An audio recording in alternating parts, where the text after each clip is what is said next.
semuanya, kembali lagi bersama Azania Musdalifah. Kali ini saya akan menjelaskan apa itu struktur genetik dalam sastra dan bagaimana penerapannya dalam novel. Strukturalisme genetik ditemukan oleh Lucien Goldman, seorang filsuf dan sosiolog Rumania Prancis. Teori tersebut ditemukan pada bukunya yang berjudul The Hidden God, A Study of Tragic Vision in the Penses of Pascal and the Tragedies of Racine.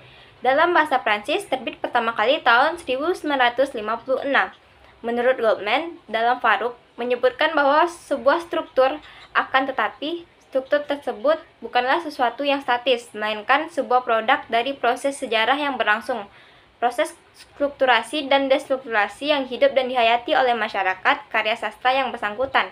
Jadi, strukturalisme genetik ialah pendekatan yang mempercayai bahwa karya sastra merupakan sebuah struktur yang terdiri dari perangkat kategori yang saling berkaitan satu sama lain. Ada 3 hal yang dapat dikaji dari teori struktural genetik. Yang pertama, ada unsur intrinsik dan ekstrintik. Yang kedua, ada hubungan karya dan pengarangnya. Yang ketiga, karya dikaitkan dengan kehidupan sosial setelah karya telah lahir. Pada kesempatan kali ini, saya akan menggunakan karya sastra berbentuk novel berjudul Padang Bulan, karya Andrea Hirata yang diterbitkan pada tahun 2010. Novel ini berkisah tentang Enong, anak gadis kecil yang ketika berusia ke-14 tahun harus kehilangan sosok ayah dan mengemban tugas sebagai anak pertama yang begitu berat.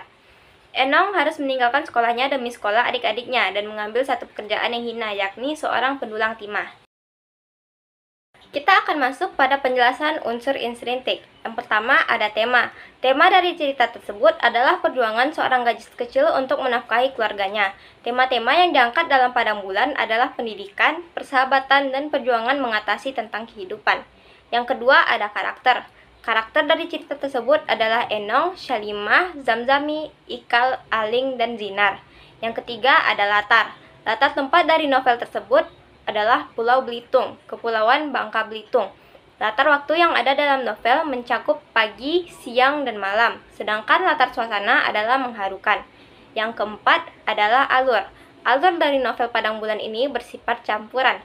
Alur campuran mencampurkan kisah kejadian masa kini dan masa lalu secara bergantian. Dan yang terakhir ada amanat. Novel Padang Bulan ini mengandung banyak amanat. Di antaranya adalah pentingnya pendidikan, persahabatan, dan semangat pantang menyerah. Setelahnya, kita akan membahas mengenai unsur ekstrinsik. Yang pertama ada nilai sosial. Nilai sosialnya mencakup kegigihan, keteguhan, dan nilai-nilai persahabatan serta nilai-nilai kekeluargaan. Yang kedua ada nilai moral. Nilai moralnya mencakup pengikhlasan, perjuangan, kasih sayang kepada keluarga. Yang ketiga ada nilai pendidikan. Novel ini berpusat pada keinginan Enong untuk melanjutkan pendidikan, namun terhalang oleh keadaan ekonomi yang tidak memungkinkan. Di dalam novel, beberapa kali Enong sempat berpesan untuk mementingkan pendidikan selagi kita mampu untuk mencapainya. Dalam novel Padang Bulan, Andrea Hirata mengangkat tema kemiskinan struktural, yaitu permasalahan yang umum terjadi pada masyarakat. Beberapa poin dalam novel tersebut juga diangkat dari kisah nyata Andrea Hirata sendiri. Sekian video saya kali ini, lebih dan kurang saya mohon maaf. Sampai jumpa di lain kesempatan. Dadah!